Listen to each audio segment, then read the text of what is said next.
sa katapusan merong paghuhusga. At ang paghuhusga sa atin ay ayon sa mga pinili natin sa ating buhay. Sabi ng Panginoon, hindi ako naparito upang husgahan kayo, kundi para ipakita sa inyo ang daan tungo sa kaligtasan. Pero ang huhusga sa atin ay ang ating sarili. Ano ba ang ating mga pinili sa ating buhay? Pinili ba natin gumawa ng mabuti o ng kasamaan? O kailangan gawin ng mabuti pero hindi natin pinansin? So, mahalagang maunawaan natin yun. At siguro, kung baga tumatak sa ating puso. Good morning, guys. Today is Monday and it's my rest day. Nag-aayos lang ako sa room. Kakatapos ko lang online mass. Luto lang kami sa baba while waiting for our food, for our lunch. Mag-aayos muna ako sa aming room. Kahapon pumunta kami ng Evergo Tesco. Bumili ako nitong liquid detergent para malabahan na namin next month yung mga gagamitin ni baby. So, bumili din ako ng mittens. Gusto ko puro plain white lang yung susuot ni baby muna for the first few weeks, first months, ganyan. And ayan, so kumpleto ko na so far yung aking mga newborn clothes for little one. Naghahanap ako ng tiny buds pero wala dun sa mall na pinuntahan namin. So ito muna yung binili ko. Nasa school na si Prime. Sobrang dami namin mga damit. Buti na lang talaga nagpagawa kami ng closet dito. Ayan, nandito din yung mga toys ni Prime at the same time dito sa area na to. And dito sa area na to. Puro toys ni Prime yung ilalim na yan. Pero itong may comforter na to, guys, nilagay ko lang to dito pero dito namin ilalagay yung damit ni little one. Are you a girl? Why are you dancing like this? It's for a boy too, right? Dancing is for a boy. Boy for two, right? But not like this.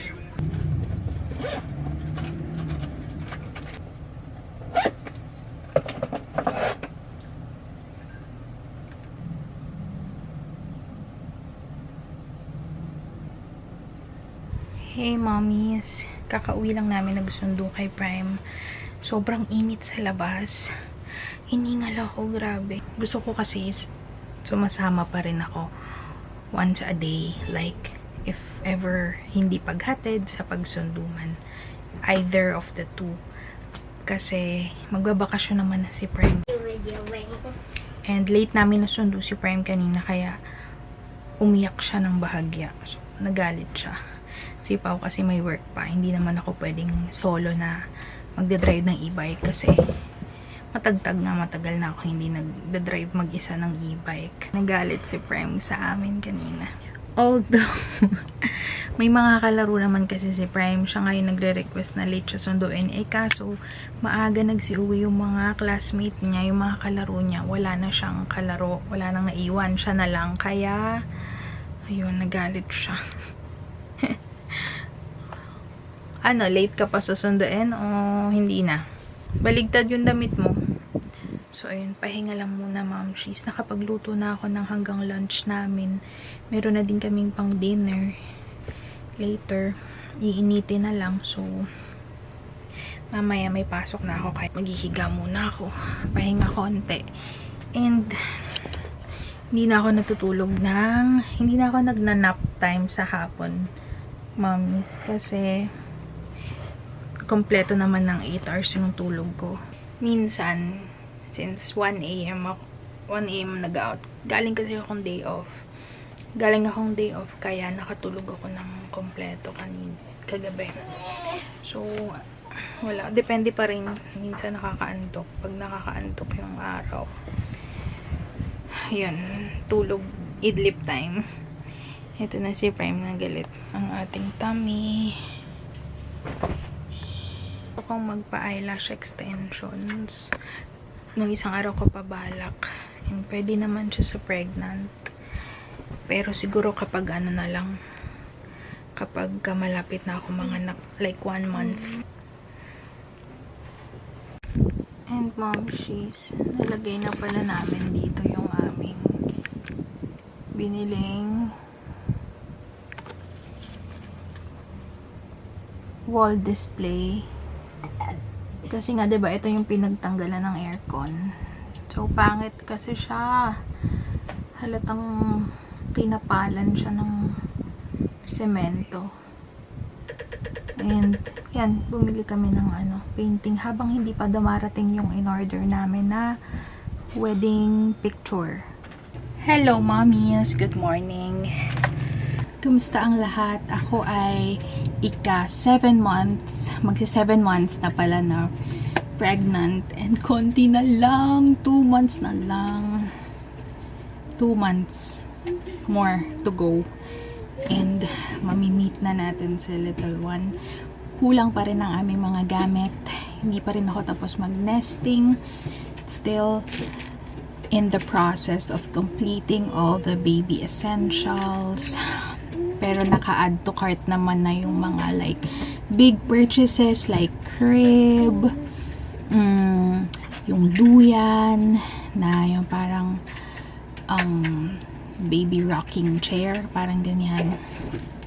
And yung mga ibang essentials, ano pa ba? Yung mga super importanteng kailangan bilhin. Hindi pa ako nakakapag-pack ng hospital bag. Well, siguro next month na yon or 1 month before ng aking due date. So, ayun, super excited. Magkahalong excitement na kaba. Syempre, kahit second baby na, nandun pa rin yung kaba ng about operation and recovery. So, sabi ko nga gusto ko this time talagang may peace of mind ako after ko manganak, makapag-recover ako ng maayos. And sana mabilis yung aking recovery. And gusto ko lang na yun, may peace of mind pagka-uwi sa bahay, makapag-breastfeed ako ng maayos, ma-figure out namin yung routine namin muna. Syempre, priority muna after giving birth, pagpapagaling, pag-aalaga kay baby, ma-figure out yung pagpapa-breastfeed ko. So, marami akong what ifs noon, nung kay Prime, and ngayon gusto ko sana masunod yung mga gusto ko after ko manganak. And with Lord's guidance naman, I know ma-overcome din natin uli ito. So, ayan, si Prime naglalaro siya kasi tapos na yung kanyang screen time, and naglalaro na siya ng toys niya. Ayan ang mga toys niya. Nung kay Prime, nagkaroon ako ng postpartum baby blues. Hindi naman super like, thank God naman hindi siya umabot ng major postpartum depression. Pero almost gano'n na din based sa nararamdaman ko, and muntika na nga akong magpa-assess sa doctor noon kasi everyday ako umiiyak. Hirapan ako magpa-breastfeed noon. Maraming mga pangyayari noon na nag-contribute sa aking pagkakaroon ng postpartum baby blues, pagkakaroon ko ng konting anxiety, ganyan, and walang super 100% peace of mind noon. Since first time mom pa nga, marami pang pangangapa, ganyan, lalo na sa pagpapa-breastfeed. And this time around, gusto ko is maiba yung routine. Yun, praying ako na this time is mas magkaroon ako ng peace of mind pagkapanganak ko. Sana mas mabilis yung aking recovery, and sana mas mabilis kong ma-figure out yung pagpapa-breastfeed ko. Kasi gusto ko talagang magpa-breastfeed. Gusto ko ulit mag-pump kasi hindi naman laging malakas yung milk ng mga mommies. Syempre may times, lalo na pag bumalik na sa work, hihina yan at hihina. So gusto kong makapag-ipon ng maraming milk stash. Ayun, marami akong mga plano na sana hopefully ay masunod. Syempre, Lord's guidance. And since first time mom ako after kong manganak, wala pa akong milk nun. And syempre, sobrang sakit pa ng recovery. First time mom, tapos na CS pa ako. Sobrang hirap ng recovery kapag cesarean delivery, as in mga mommies. Alam kong nakayanan ko noon, and praying ako na sana mas makayanan ko ngayon. And mas may peace of mind ako ngayon para yung alam mo yun, yung mind and body ko nakafocus sa pagpapagaling, pag-recover, pag-figure out ng routine namin ni little one. Ayoko muna ng chaos sa paligid, ayoko muna ng mag-isip ng negative, ayoko muna mag-isip ng stress, ganyan. And sana nga, hopefully, stress-free after manganak. So, ko syempre i-document din. Kasi last time, hindi ko na-document. Hindi pa ako masyadong nag-vlog nun. Nag-start lang kasi yung pag-vlog ko nung nag-decide akong mag-pump at work. So, doon nag-start yung parang pag-share ko ng knowledge about pumping while at work sa corporate job. Ganyan. So, parang this time gusto ko i-document siya. Kaya ngayon, during pregnancy, dina-document ko yung mga experience ko, yung nararamdaman ko from first trimester up to third, up to panganganak ko, postpartum, journey ko ulit. Hopefully, biyayaan tayo ulit ni Lord ng maraming milk. And hindi ko naman hinihiling na sana super oversupply. Ayoko din nung oversupply. I guess may mga mommies din na nagsisisi din sila na nag-oversupply sila. Okay na ako yung kahit yung milk ko noon kay Prime na enougher, ang tawag is enougher. Nakakapag-produce ako na enough sa kung ano yung nako-consume ni Prime. But at the same time, you know what, mga mommies, nagdo-donate pa ako ng milk.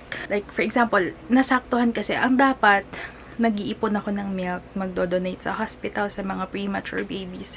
Sakto, yung pinsan ko nun, kasunod ko siyang nanganak. After ilang months lang, nanganak din siya. So, yung mga milk ni Prime na extra niya sa freezer namin, yung mga ibang milk stash niya is, yun, binibigay ko sa aking pamangkin, si Theo, ayan. Sobrang happy na nurture ko yung pangangailangan ni Prime noon sa kanyang milk. At the same time, is nakakatulong pa ako sa ibang baby. So, ayun, yun yung gusto ko ding mangyari ngayon. So, kahit enougher lang, it's okay. Well, yung pinaka-ano ko lang din, wish ko is sana, pagkapanganak ko, may lumabas agad na milk sa akin. Kahit konti lang muna, basta may lumabas agad na milk. Kasi nung first time mama ko, pagkapanganak ko, as in wala talaga. Tinry ko mag-pump as in, kahit patak, bihira. So, ika-third day pa ata ako nung nagkaroon ng milk, or fourth. And this time, nagsisearch na ako ng mga way kung paano mabuboost agad yung milk supply ko pagkapanganak. And sana Lord, yun lang talaga yung prayer ko. Sana makapag-recover ako ng maayos and ma-practice ko agad yung breastfeeding. Back then, may mga circumstances na hindi ko talaga siya na-practice and kulang yung knowledge ko about supply and demand. Nung nasa hospital kami, nagpumilit kami na bumili ng maliit na formula milk. Kasi nga wala akong masupply kay baby. Which is nagalit yung ano ko, yung doktor ko and yung pedia ni Prime nun. Kasi sabi nga nila, mas lalo akong hindi magkakaroon ng milk kapag binilhan ko ng soup ng formula milk. And luckily naman, parang isa o dalawang araw lang siyang nakainom ng formula milk.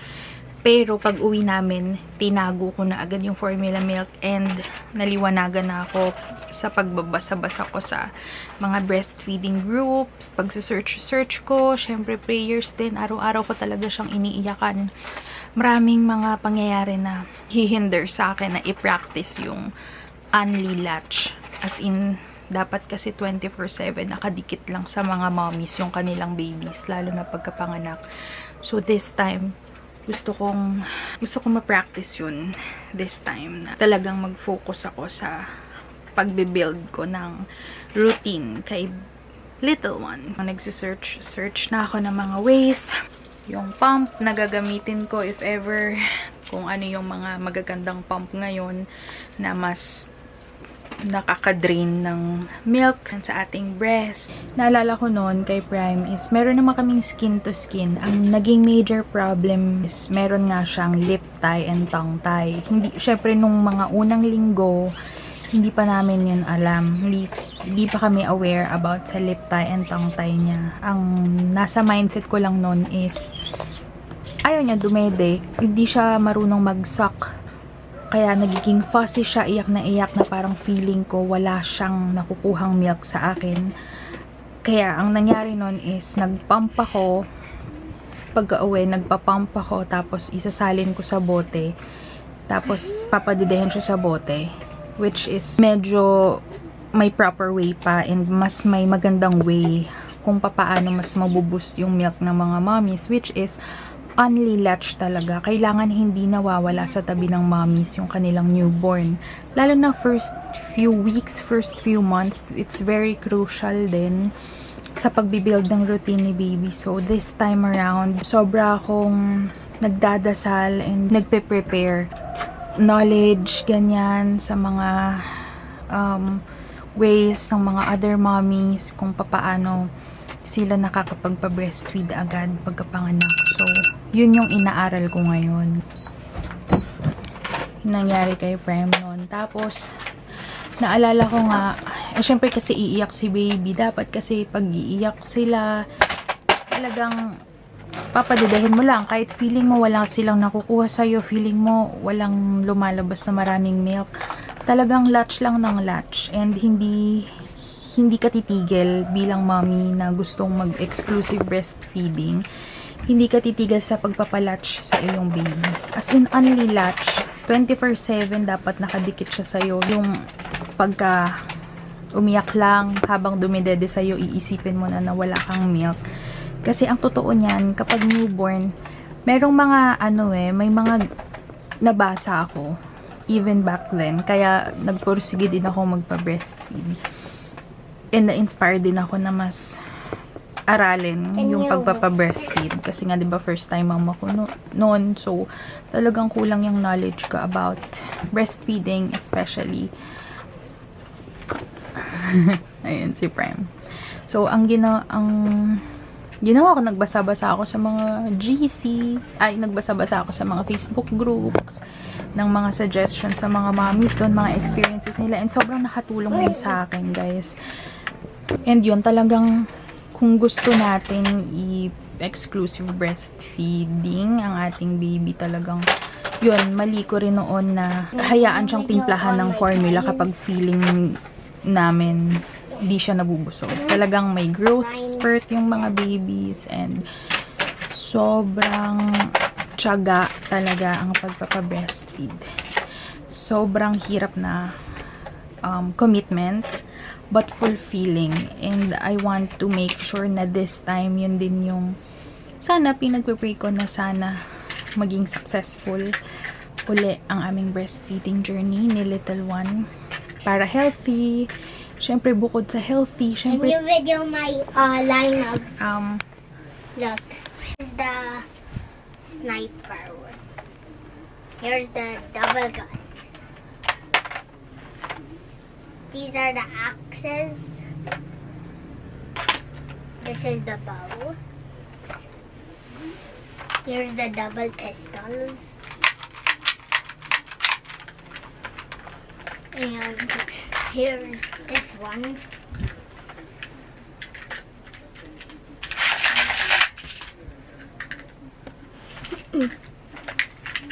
And here's a mat. Okay. That's it. And, syempre, bukod sa choice sa mga mom, kanya-kanya namang choice yan. Pero ako, yun talaga yung yun talaga yung super pinagdarasal ko na makapagpa-breastfeed uli ako. Syempre, mas masustansya yung breast milk. Si Prime, bihira siyang magkasakit. And, G6PD rin siya, so mahirap din siyang, alam mo yung painumin ng formula ng iba't ibang milk. And syempre, talagang gusto ko, na-fulfill ako Alam mo yun, parang sa pakiramdam ko bilang isang ina, yun yung paraan ko para ibigay yung proper nutrition na deserve ng aking anak. And syempre, practical mga mommies, mas tipid talaga ang breast milk ng pagpapa-breastfeed. So, hindi na namin kailangan bumili ng formula milk. hindi na namin kailangan, pag-aalis kami, hindi na namin kailangan magbaon ng maraming gamit, bote, ganyan. Kasi, ang baon ko lang lagi pag-aalis kami is yung breastfeeding cover ko. Tapos, papadidain ko lang si Prime pag umiyak siya. Ayun, very convenient din at the same time. Nakakapagod, pero may mga pros and cons. Pero alam niyo yung mga cons na yun is more on hindi mo naman siya mararamdaman kung talagang nasa heart, nasa mind and heart mo na gusto mo yung ginagawa mo. Which is ako, yun talaga yung gusto kong gawin. Bilang mommy, yun yung gusto kong i-priority. Yun yung pinagdarasal ko na sana talaga marami akong milk, makapag-exclusive breastfeeding kami ni little one, kagaya ni Prime nun. Si Prime, 4 years ko siyang pina-breastfeed. Ang medyo ko lang ngayon, kaba is, 'di ba, nagkaroon ako mga mommy sa mga long time subscriber ko, sa mga nakakapanood ng vlog ko consistently. 2 years ago ay naoperahan ako gawa ng chronic mastitis. Even though 1 year ko nang hindi pinapadede nun si Prime, nagkaroon ako ng complications sa breast and nagkaroon ako ng chronic mastitis. Super hirap ng pinagdaanan ko nun. And with God's grace and with the goodness of the Lord, na survive natin yun, mga mommies. And yun lang yung kaba ko sa plano kong pagpapa-breastfeed is yun, nasa prayer ko lagi na Lord, sana wag bumalik yung mastitis ko. Kasi diba, syempre pag nagpapa-breastfeed ka, majority talaga nagkakaroon ng mastitis, ganyan. Pero sana naman ako walang maging problema. Lalo na naoperahan ako sa aking left breast. Medyo malaki yung opera ko. Kasi dinrain yung mga nana sa loob ng breast ko. So, TMI, sorry mommies, just to mention lang kung ano yung nangyari. But so far yun, sana wag ma-trigger yun, sana wag bumalik, sana maging okay naman. And nagtanong naman ako sa doctor ko, sabi ko, kasi dun sa yung OB ko, dun din ako nagpapa-breast ultrasound noon, and siya yung unang nag-diagnose sa akin na kailangan kong ipatingin sa surgeon, ganyan. So same yun na doktor na tumitingin sa akin ngayon. So, sabi ko, ayun, doc, ito lang yung dilemma ko and yung worry ko na gusto ko sana magpa-breastfeed. Sa tingin nyo, magkakaroon ba ng complication or what doon sa breast ko, sa opera ko. And yun, sabi naman nung doctor ko is mas healthy pa rin talaga ang pagpapa-breastfeed. Both yan, hindi lang sa babies natin, pati sa mommies, healthy ang pagpapa-breastfeed, and mas suggested talaga nila na as much as possible is magpa-breastfeed. So, sabi naman niya is basta as long as naaalagaan sa unlilatch and pump, alam mo yung kasi nag-engorge lang naman yung ating mga breast pagkapanganak kapag nagpapa-breastfeed tayo. Kapag super tagal natin siyang napabayaan na hindi pinapump. Like, ako kasi noon talagang strict na every 2 to 3 hours kailangan makapag-pump ako. Kasi kung hindi, sobrang mag-engorge yung breast ko and nakaka-affect siya sa milk supply din. So, dapat consistent kapag nasa mindset natin na magpapa-breastfeed tayo, magpa-pump tayo, dapat naaalagaan din natin yun na 2 to 3 hours talagang na-empty yung ating breast. Then, it becomes a routine na. And a commitment talaga. Full-time commitment, but yet very fulfilling. Alam nyo yun. So, yun ang ating goal. Yun lang talaga yung prayer ko. Na sana maging successful yung breastfeeding journey namin ni little one, kagaya ni Prime. Kung hindi man umabot ng 4 years, it's okay. Basta umabot siya ng 1 year and above, 1 year, 2 years, maybe 3 years, ganyan. Pero kung hindi man umabot ng 4 years, it's fine. That's why plano ko nga na mag-ipon talaga ng milk stash. Lalo na ngayon na mas malaki yung aming freezer, yung space sa freezer. Kasi dati yung ref namin nung kay Prime, nung kami ay nag-apartment ni Pao, is yung dinedefrost. So, kapag nawawalan ng kuryente, minsan natutunawan ako ng breast milk. So, medyo hassle pag walang kuryente, ililipat namin sa kapitbahay, ipapalagay namin yung mga milk ni Prime, or sa 7-Eleven, papalagay namin ganyan. So, super hassle din. But this time, yun, pangarap ko talaga makabuild ng maraming milk stash. Hindi lang kay Prime, kundi para makapag-donate din ako sa ibang babies and ibang hospital na nangangailangan ng breast milk.